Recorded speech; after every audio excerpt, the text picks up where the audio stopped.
Thank you for standing by. My name is Jordan, and I'll be your conference operator today. At this time, I'd like to welcome everyone to the Navitas Semiconductor third quarter 2025 earnings call. All lines have been placed on mute to prevent any background noise. I'd now like to turn the call over to Lori Barker, Investor Relations. You may begin. Good afternoon, everyone. I'm Lori Barker, Investor Relations for Navitas. Thank you for joining Navitas Semiconductor's third quarter 2025 results conference call. I'm joined today by Chris Alexandra, AI President and CEO, and Todd Glickman, CFO. A replay of this webcast will be available on our website approximately 1 hour following this conference call and available for approximately 30 days. Additional information related to our business is also posted on the Investor Relations section of our website.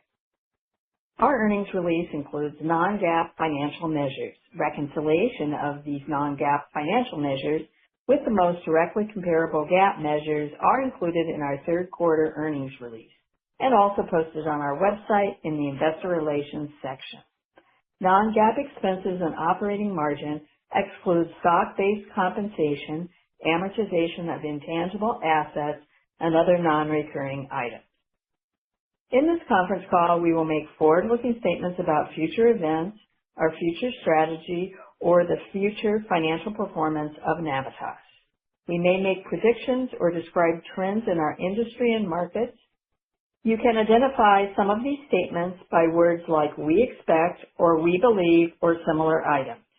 We wish to caution you that all such forward-looking statements are subject to assumptions, risks, and uncertainties that could cause actual events or results to differ materially from expectations expressed in our forward-looking statements. Important factors that can affect Navitas's business include factors that could cause actual results to differ from our forward-looking statements are described in our earnings release. Please also refer to the Risk Factors section in our most recent 10-K and 10-Q. Our actual performance may differ from our projections, and our estimates, assumptions, and strategies may change. Navitas assumes no obligation to update forward-looking statements to reflect actual results, changed circumstances, or other events that may occur except as required by law. And now, over to Chris Alexandra, CEO. Good afternoon, and thank you for joining us. I am very excited to have the opportunity to address you today. I have now been in my role for approximately 60 days, and I would like to take this opportunity to share with you my vision for the future of Navitas. I will start by saying that I feel incredibly proud to be leading the Navitas team, a world-class team that has been at the forefront of both gallium nitride or GaN and high-voltage silicon carbide or SiC since the very beginning of their development. Today marks a crucial moment for Navitas as we enter a transformation of our company. Over those last 60 days, I've been on the road meeting and collaborating with customers, employees, suppliers, and partners. That strategic tour gave me a clear view of our strengths and challenges, and most importantly, the opportunity ahead. The conclusion is straightforward. Navitas is a company with enormous potential, underpinned by strong foundational elements already in place in both GaN and high-voltage SiC, and we have a tremendous opportunity to win in high-power, high-growth markets such as AI data centers, performance computing, energy and grid infrastructure, and industrial electrification. Customers are eager to adopt those technologies into their application, and we have the experience and track record of delivering those technologies in scale and volume, and they want to collaborate. Simply put, we are in the right markets with the right technologies, and we can win with focus on strong execution. We will accelerate, pivot, and double down on those high-power markets and customers as we move away from consumer and mobile. I call this Navitas 2.0, a transformation to a high-power, sharp-focused company serving grid to the GPU to drive more consistent, profitable, and sustainable results. Before we dig into what we are doing, let's quickly cover what is happening in the market right now. Across the entire market, electrification is accelerating and moving up in power demand. AI data centers necessitate re-architecting power distribution to achieve higher efficiency and density, and they are doing so exponentially. In parallel, the energy grid is transforming with storage, solid-state transformers, utility-scale renewables, and megawatt charging to support the AI catalyst, but also the overall growing energy demand. This is not a short cycle. It is a durable, multi-decade, sustainable trend that will reshape power architecture at rack, system, and grid tie levels. This requires fundamental change in customer system architecture, design and technologies, and simply means the total market size Navitas is addressing has increased multiple folds.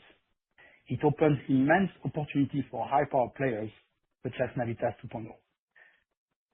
I spoke to a variety of customers over the last 60 days.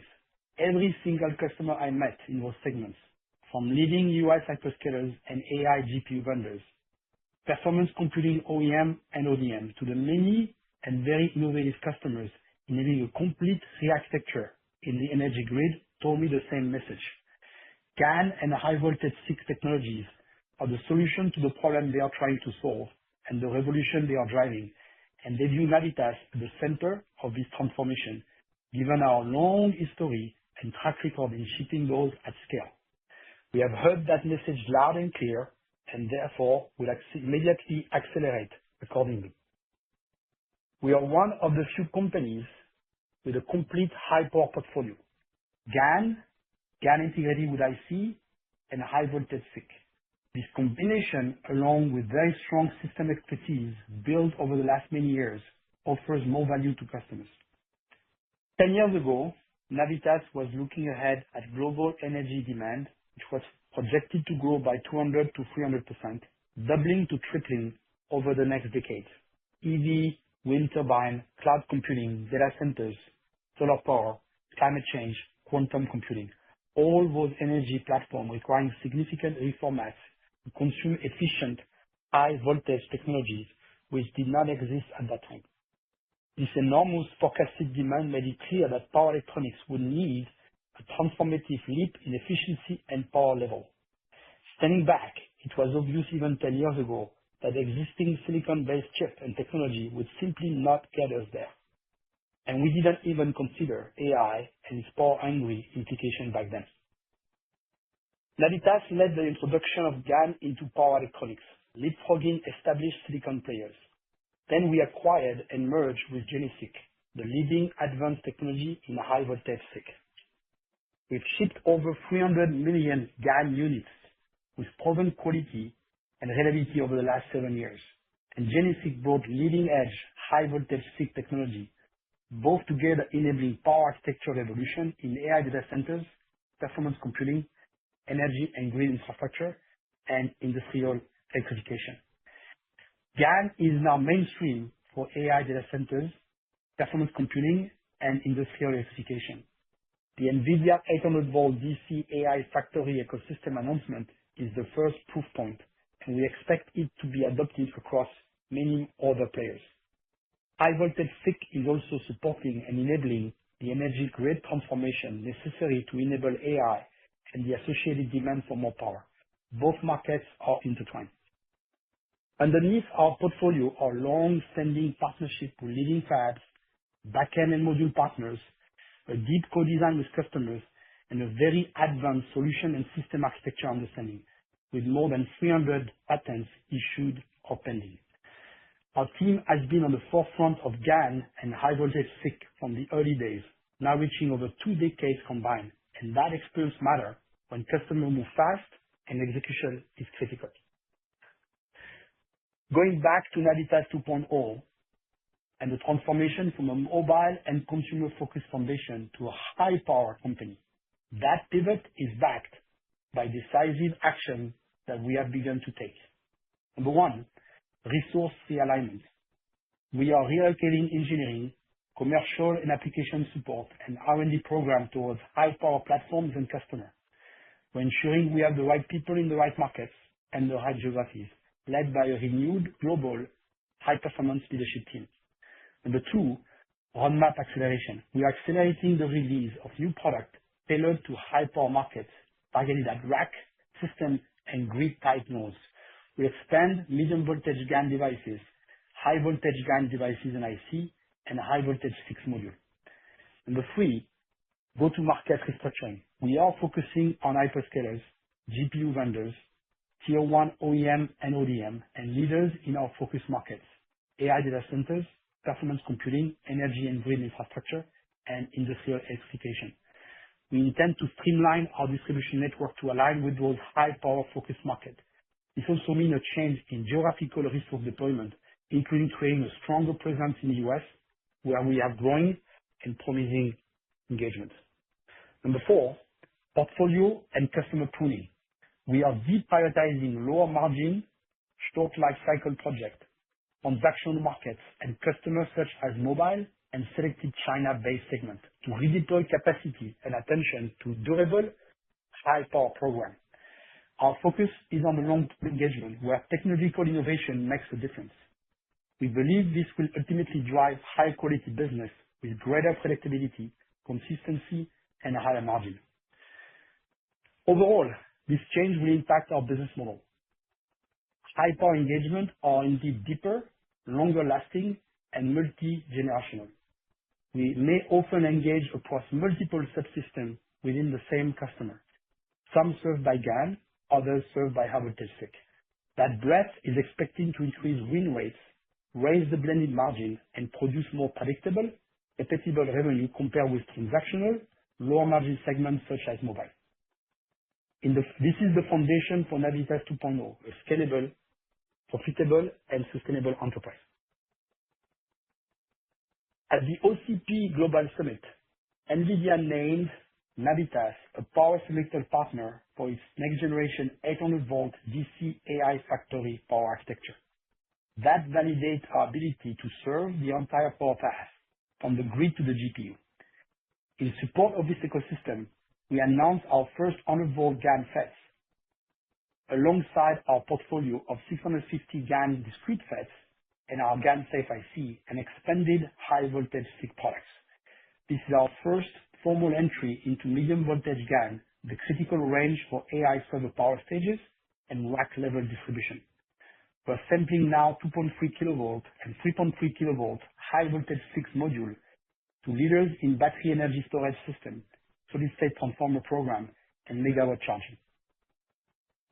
The strategy and opportunity are clear. To get there, our plan is grounded in 4 pillars. Number one, market focus. AI data centers, performance computing, energy and grid infrastructure, and industrial electrification. We will stay sharply focused on those high power markets only. Number two, technology and manufacturing leadership. Continuous innovation in GaN IC, and high voltage SiC, informed by customer requirement and co-design. We have a strong foundation in technological innovation and will continue to lead the industry. We will also expand our manufacturing footprint to better serve our high power customers. You may also see us doing more partnership to enable faster adoption. Number three, operational efficiency, a streamlined and rebalanced geographically deployed organization, a scalable foundry, and packaging and module partnerships. Number four, financial discipline, prioritize investment, leverageable OpEx, and a shift towards high margin program. In the near term, this transformation will have an impact, including a reduction in guidance before returning to growth. We expect Q4 to mark the bottom as we take decisive action, including reducing channel inventory, consolidating distribution channel, and adjusting our inventory to better align with our new high power markets and customers. By deprioritizing lower margin revenue and redirecting our roadmap and investment away from non-high power businesses, we believe we will accelerate our transformation and gradually improve the overall quality and profitability of our business throughout 2026. This is expected to yield more consistent growth and margin expansion. We'll continue to provide transparent updates on our progress throughout this transition to ensure accountability at every step. AI data centers and performance computing are already shaping product requirements and design wins. On the AI data center front, we expect material P&L contribution starting 2027. Our work with NVIDIA and other hyperscalers, GPU vendors, OEM and ODM, however, established already in 2026 a durable designing foundation for long-term growth. On performance computing, we continue to make progress in engagement as GaN technology is gaining rapid adoption in higher power, and we expect this to drive growth already in 2026. In parallel, energy and grid infrastructure are multi-billion-dollar markets with multi-decade opportunity where high voltage SiC is exceptionally well suited to a customer roadmap. As we embark in this transformation and execute this transition, we will share information for you to track our progress through transparent and clear updates in the following area. First, a sharper focus on high power account and program, which will be seen in growing importance and weight in our revenue, driving a change in mix. Second, operating expense, financial discipline, and return on investment-driven roadmap decision solely focused on the Navitas 2.0 North Star. Third, gradual gross margin improvements as we reduce lower value shipments, grow more higher power engagement, and overall improve the mix. In conclusion, our GaN and GaN IC built a strong presence in mobile fast charging, and we are very proud of the 300 million units shipped. This gives us an in-depth understanding and technology moat, and this is the business that brought us to where we are today. We have complementary high voltage SiC technology, products, and modules, enabling us to cover more of this high power chain. High power markets are different and more rewarding. Engagements are deeper, path cycles are longer, and the value we deliver is measured in system-level performance and efficiency over multiple generations. This is where Navitas 2.0 will focus on. We're executing a clear pivot to high growth, high power markets, focusing on AI and data centers, performance computing, energy and grid infrastructure, and industrial electrification, anchored by a complete GaN plus high voltage SiC portfolio with long-standing customer relationship and disciplined operation. We're aligning our organization, resource allocation, roadmap, and channels to the market that matter. We firmly believe that the change we are making will improve the quality of our business and position us for sustained growth and margin expansion throughout 2026 and beyond. From the grid to the GPU, Navitas 2.0 is a high-power company built for scale and profitability. Thank you to our employees, customers, suppliers, and partners for their support during this transition. I look forward to deepening our partnership with stockholders, analysts, and investors with transparent updates as we execute. With that, I'll turn the call over to Todd to review our third quarter results and our guidance. After Todd's remarks, I'll return for Q&A, including detailing our high-power Navitas 2.0 strategy, the actions behind the transformation, and what it means for our business. Thank you. Thank you, Chris. In my comments today, I will take you through our third quarter 2025 financial results, and then I'll discuss the financial implications of Navitas 2.0 with our accelerated transition to a high-power company with focus on AI data centers, performance computing, energy and grid infrastructure, and industrial electrification markets. Also, I will outline how we plan to reallocate our resources with our new, more focused approach designed to grow revenue and seek profitability. Revenue in the third quarter of 2025 was at the midpoint of guidance at $10.1 million. While the industry environment remained relatively static compared to the second quarter of 2025, the expected revenue reduction reflects both adverse impacts from the China tariff risk for our silicon carbide business and pricing pressure in our mobile business, particularly in China. Before addressing gross profit and expenses, I'd like to refer you to the GAAP to non-GAAP reconciliation in our press release. In the rest of my commentary, I will refer to non-GAAP measures. Gross margin in the third quarter was 38.7%, which was up sequentially compared to 38.5% in the second quarter, primarily due to a slight favorable change in end market mix. In the third quarter, we executed on further operational efficiencies and we reduced operating expenses sequentially from $16.1 million to $15.4 million. Operating expenses were comprised of SG&A expenses of $7.1 million and R&D expenses of $8.3 million. These expenses align with our cost reduction target. Adding all this together, the third quarter 2025 loss from operations increased sequentially to $11.5 million from $10.6 million in the second quarter of 2025, as cost reductions did not fully offset the sequential decline in revenue. Our weighted average share count for the third quarter was 213 million shares. Turning to the balance sheet, accounts receivable was down to $9.8 million from $12.5 million in the second quarter.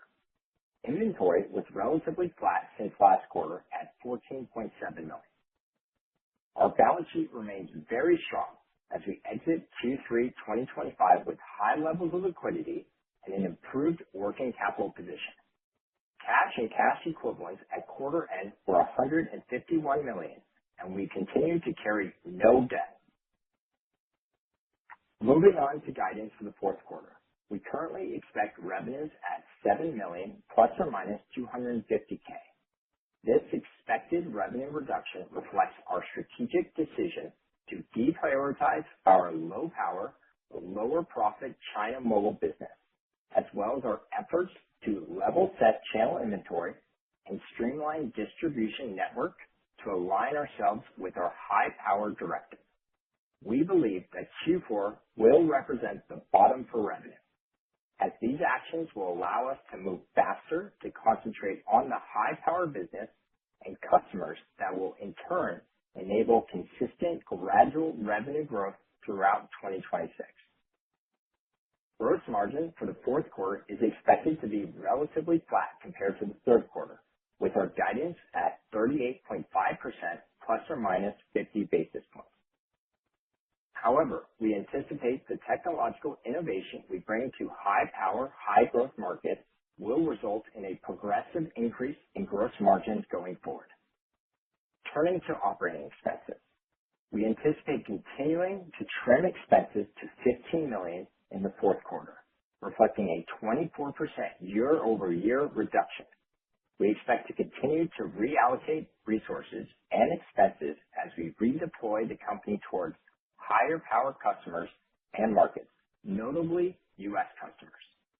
The redeployment and an appropriate downsizing of our facilities will result in a lower quarterly operating expense level, and we believe we will be well positioned with our personnel and resources to execute on our pivot to higher power, resulting in quarter-over-quarter quality sales and margin growth en route to profitability. For the fourth quarter of 2025, we expect our weighted average share count to be approximately 214 million shares. In closing, it is an exciting time at Navitas 2.0 as we leverage our leadership in GaN and high voltage SiC to pivot to a high power company and capture the exponential growth expected to come from AI data center, performance computing, energy and grid infrastructure, and industrial electrification. We are moving fast to transition from consumer and mobile markets to more sustainable, higher power segments where Navitas is well positioned as the leader in GaN device shift and high voltage SiC to deliver a high quality, scalable business. We are confident these strategic moves position the company for its next wave of more profitable growth. Operator, let's begin the Q&A session. As a reminder, to ask a question, if you've dialed in, press star, then 1 on your telephone keypad. We'll just take a moment to compile the Q&A roster.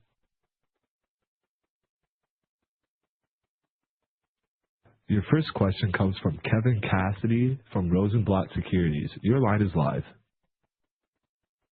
Yes, thanks for taking my question, and welcome, Chris. Looking forward to working with you.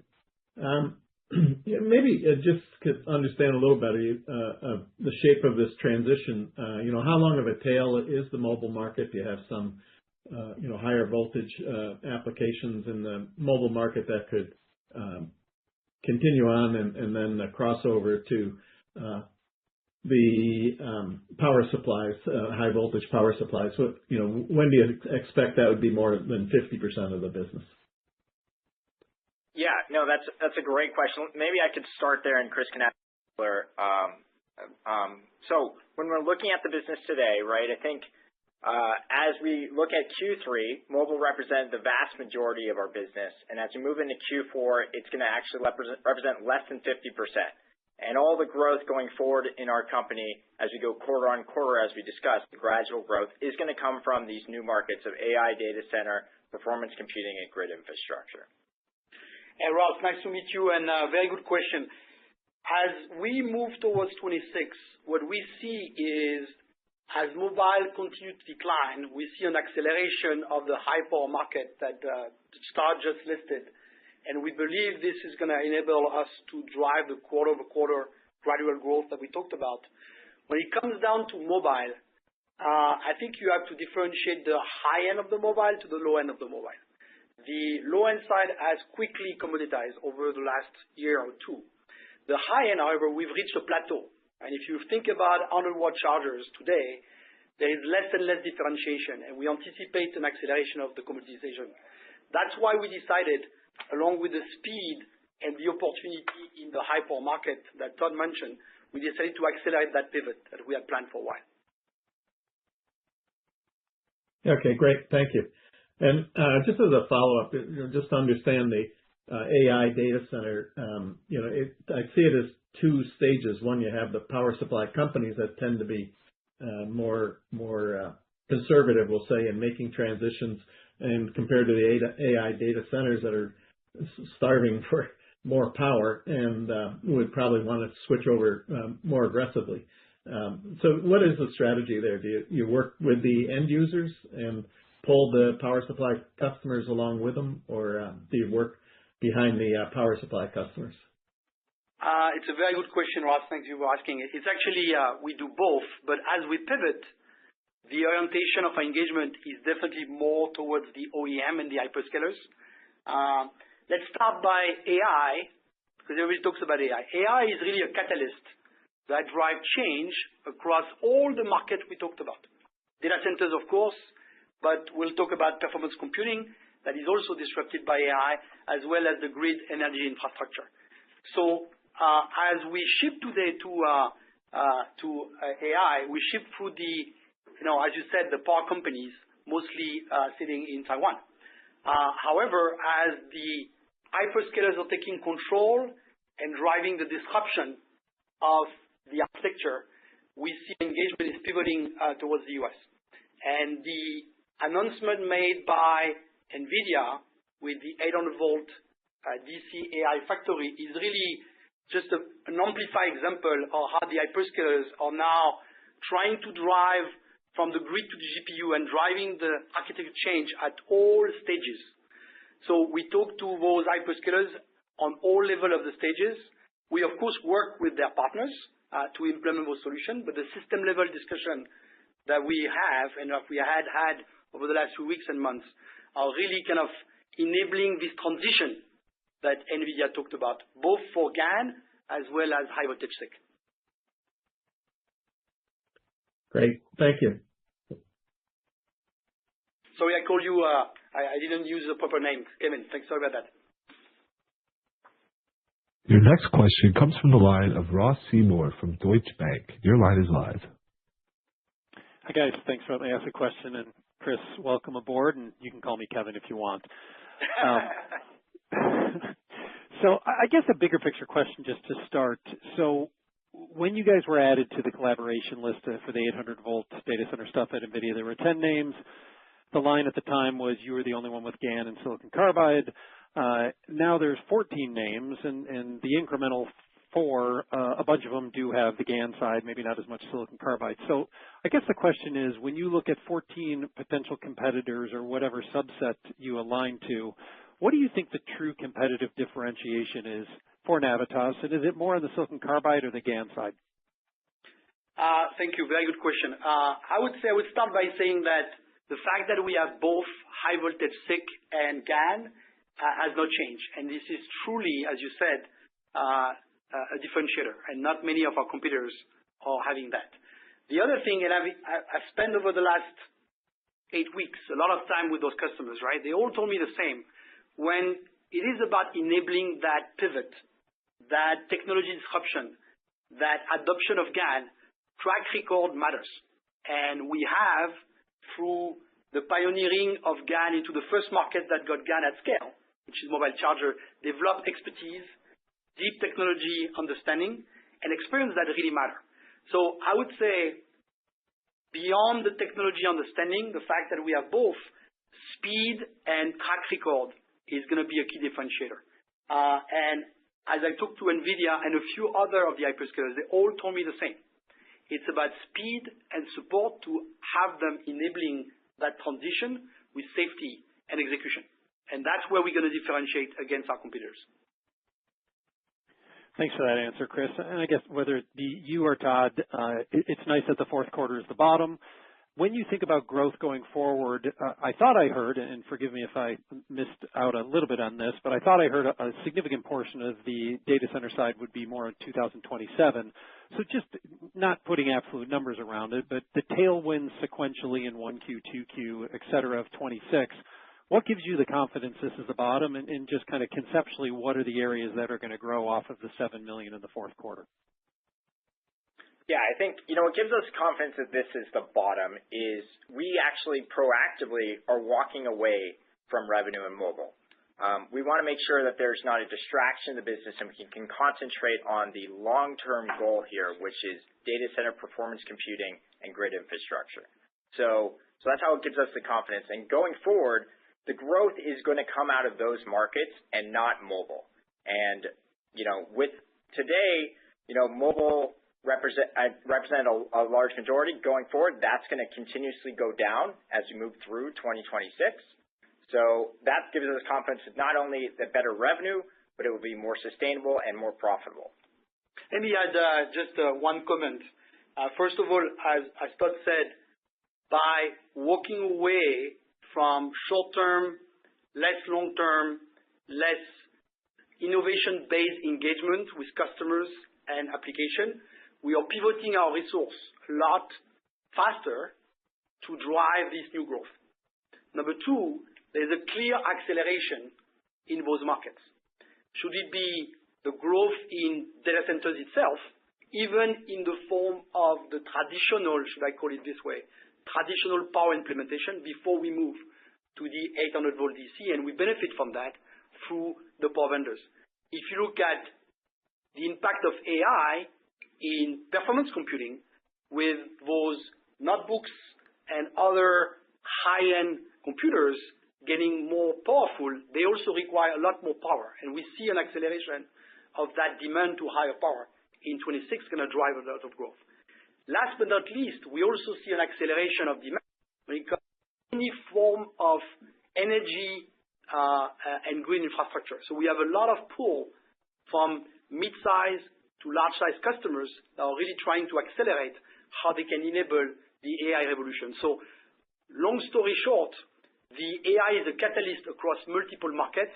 And yes, data centers itself, through the 800 volt DC, will drive a lot of accelerated growth, but we see that catalyst already yielding fruit in 26. Thank you. Your next question comes from the line of Quinn Bolton from Needham Company. Your line is live. Hey guys, this is Shani Milwali on for Quinn. Thanks for letting me ask some questions here. Obviously, the move away from China Mobile is having a bigger impact than expected, but just want to get some more color on the puts and takes here, and just overall, has anything new changed over the last 90 days? Nothing's new changed besides the fact that, Chris has been on the road talking to customers, and they've asked us to go faster. And so instead of focusing and sort of allowing mobile to still represent a large majority of our business going forward, we did a more proactive approach to walk away from that. And so that's really the key difference in the last 90 days that's happened, just because, the growth in these new sectors is extraordinary, and we want to make sure we're in the best position to take advantage of that. Sean, let me add some color, because I joined 8 weeks ago, so if any change, I'm probably the one behind the change, right? I would say the market itself has not changed, okay? There is a clear acceleration, and it is faster than it was just a few months ago. But what has changed is the clarity that we have that we can't continue to transition smoothly. I come from a background where if you double down on the greatest opportunities, you have more chance to capture it. Again, as I said, I've met a lot of customers. All of them in data centers, computing, infrastructure, all told me the same. They want to move faster. They want to enable the transition. So it was very clear for me after a couple of weeks on the road that we cannot transition this, keeping some of our resource, maintaining the past. So we have to double down and move our entire resource, or most of our resource, into enabling the future so that we can capitalize on the opportunity we have and maximize our chance of winning. So I would say the one thing that has changed is the clarity and the pivot.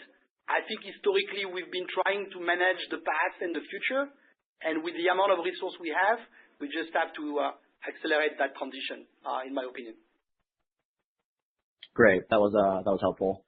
And then my follow-up is on the solar end market.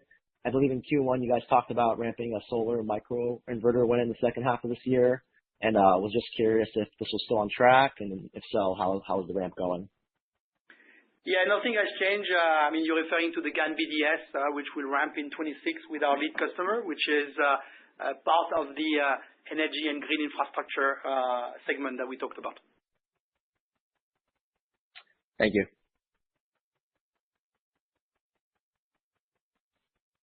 Your next question comes from the line of Jack Egan from Charter Equity Research. Your line is live.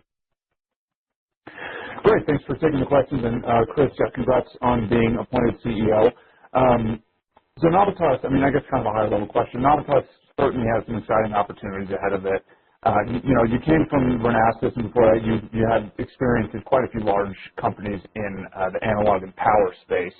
And so obviously one big difference is going to be the culture of moving from, a company with 10,000 employees to a few hundred. So, just from a high level, what are some of maybe the cultural or operational characteristics, I guess, from your prior experiences that you might plan to install at Navitas? Thank you for your question. Of course, we are transitioning the culture as we speak. I come from a culture of strong execution and pivot with clarity, and that's what we are bringing here. What I would say as well is I've learned very well some of the pitfalls of big companies that do not always move the fastest. So the culture that we are building in Navitas and what you are seeing in the choice we've made, walking away from our historical business, is number one, clarity and being solely sharply focused on what's going to make us more profitable and more sustainable from a result point of view in the future. Number two, speed so we can transition faster and execute the plan for our customers in a faster way. And number three, execution, which I think was probably missing in the culture that we had here so far. Great. Okay, that's helpful. And then for the mobile business in China that you are sticking with the longer term, some of the higher wattage, higher value opportunities, is there any reason why the competitive and pricing pressures won't eventually kind of move up to that side of the business, like what's happening with the lower value chargers now? I think it's a very good question. What I would say is what's happening in mobile today is the fact that innovation has stopped bringing any value. We've been over the last few years about how do we basically get more power into a smaller form factor. Today, we've reached a plateau. A 100-watt charger is fairly small, and it's all about getting it cheaper. When you look at data centers, even if you look at performance computing. We are not at that point. At this point, this is about how do we basically accelerate the efficiency? How do we accelerate the transition, the adoption of high voltage SiC, the adoption of GaN? And we are at complete different power level. So if I give you an example about high performance compute, with AI going to the client, we're talking about how do we get those super high-end computers into multiple 100 watts. And this is a complete different ballgame compared to what we've seen in mobile, where content is much higher, expertise and ability to execute is much harder. And I think this is going to benefit companies like Navitas who have mastered GaN for the last few years into the first market that took it to scale. So I think the answer to your question is yes. Ultimately, when our level will plateau and innovation will not make a difference, you're going to get there. But what I see is we are very far away from this in any of the market that we're talking about, in particularly anything that touch AI, where we're talking about 10x, 100x every generation after generation in terms of power delivery. Got it. Thanks again. That's helpful. Your next question comes from the line of John Tanwanteng from CJS Securities. Your line is live. Hi, good evening, and thank you for taking my questions. My first one is, could you just talk about the data center prospects in 26 before you ramp the 800-volt products? Just what kind of growth are you expecting in the next year with the legacy servers and ecosystems that are out there currently? Yeah, that's a great question. So, John, I mean, today we are shipping into AI data centers today. It's not material. As we look into 26, we'll continue to grow that revenue, but at the end of the day, the materiality when this is going to become a larger portion of our business is going to wait until 2027 when 800 volt becomes prime time. So that's when we really expect the exponential growth happening from data centers. The way I view it. Sorry, do you mind if I just add a few color? Go for it. The way I view it is, again, there is a disruption in the adoption of GaN and high voltage SiC coming with this new concept of basically breaking the traditional way the data centers were built, okay? Moving from the super high voltage going through to AC/DC and then converting it down to lower power. With the NVIDIA announcement, we are talking about volt down to GPU.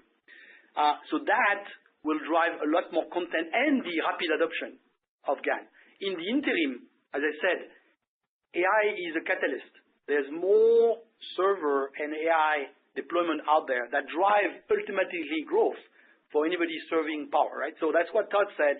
If you look at we are shipping today in data centers, that revenue will grow. It's not material, and it will not represent a material impact.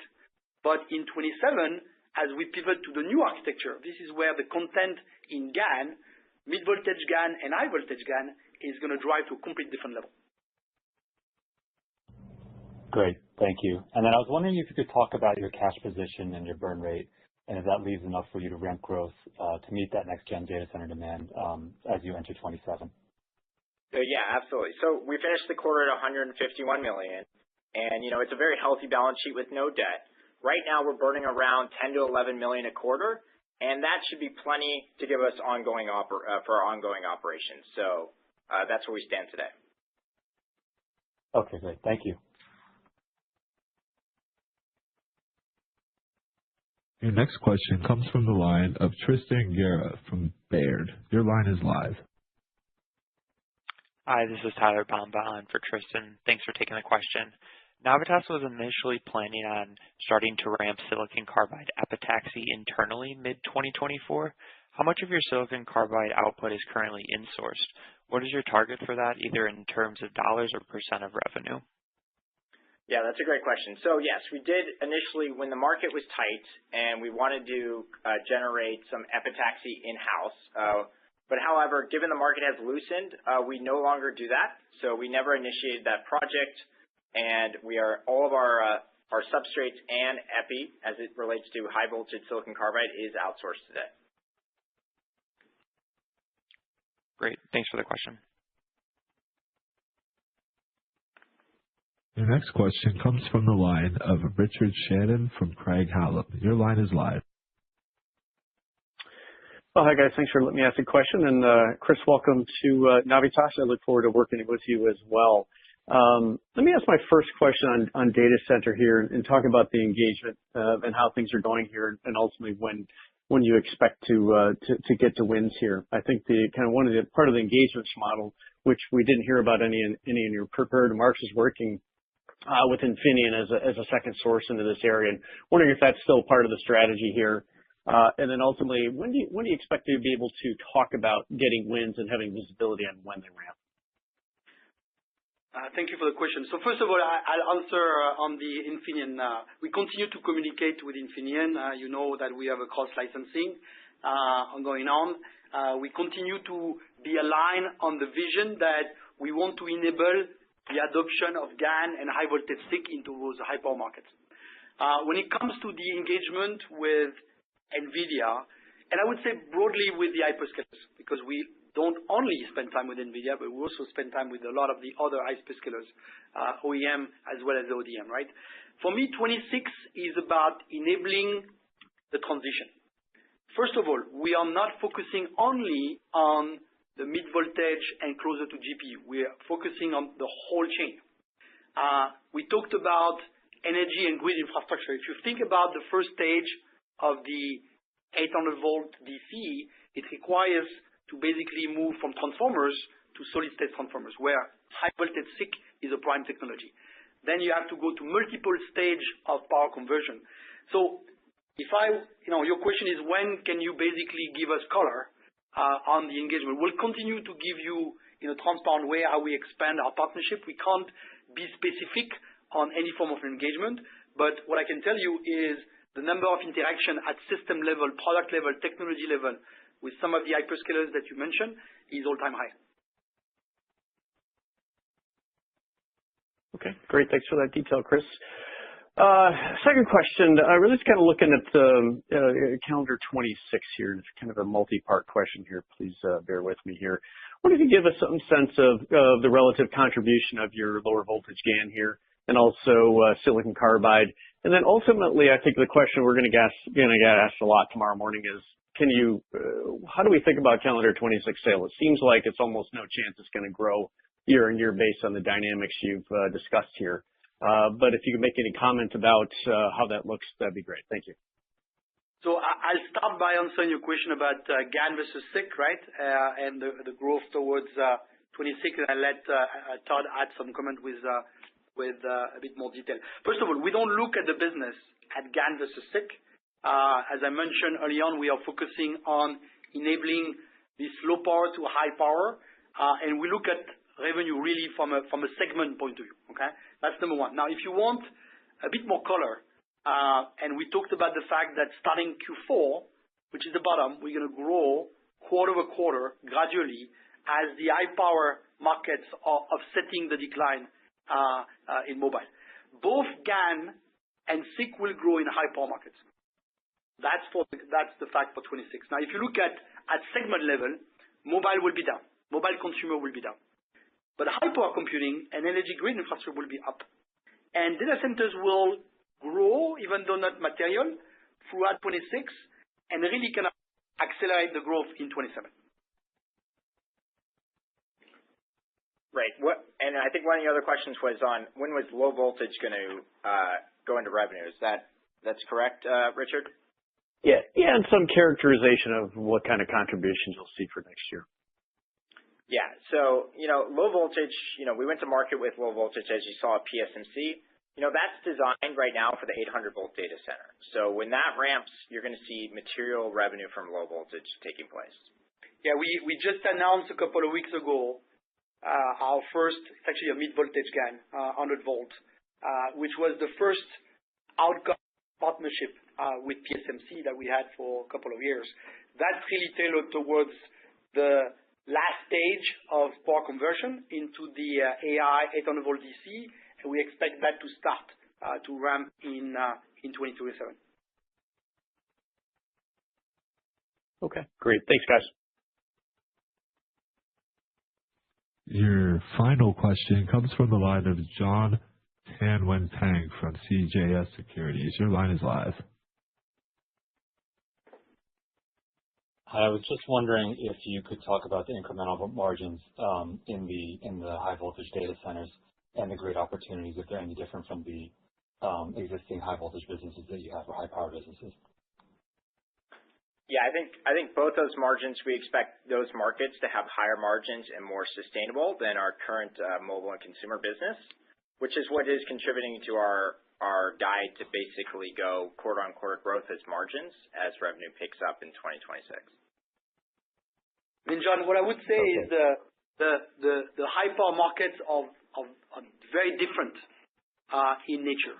First of all, as we talked about, they are at the beginning of the adoption of those high voltage technologies. So be GaN and high voltage. Number two, it's about innovation, it's about speed, it's about execution. Yes, all those customers want us to be cost competitive. Yes, cost is part of the criteria that they make decision on. What I can tell you, having met many of them over the last 60 days, is that they don't lead with that. Very different from mobile, where we've plateaued from an innovation standpoint, and now it's about how can you make my charger cheaper? When we talk to the OEM, ODM, hyperscalers, they are asking us, how do you do what you do faster? So I think margin and value that we bring and value that we extract will help us to uplift the margin as the high power portion of our revenue increase over time. Got it. And actually, the second question is a follow-up to that. How are you planning to accelerate that development? Is it, what are the remaining things that you need to do to produce products for these markets that work and you can scale? Well, this is why we've decided to basically move faster away from mobile, right? It's application engineering, it's support to customers, it's system engineering, it's R&D. It's basically moving most of the R&D, if not the entire R&D, towards making roadmap for those markets instead of maintaining generation after generation presence in the low-end mobile market. So it is basically pivoting, and I think I've heard the word pivot and transformation. It is pivoting the entire resource level to capture on that growing opportunity moving forward. Okay, great. Last one from me. Can you just talk about the capacity to ramp for these customers? I know you have that new agreement with PowerChip. Just help me understand what the capacity there is to meet the demand if you do get a significant amount of share there.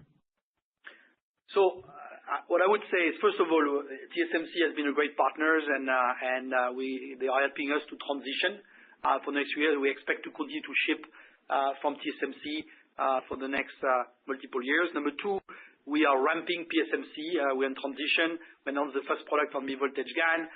We're going to transition the high-voltage GaN in 27.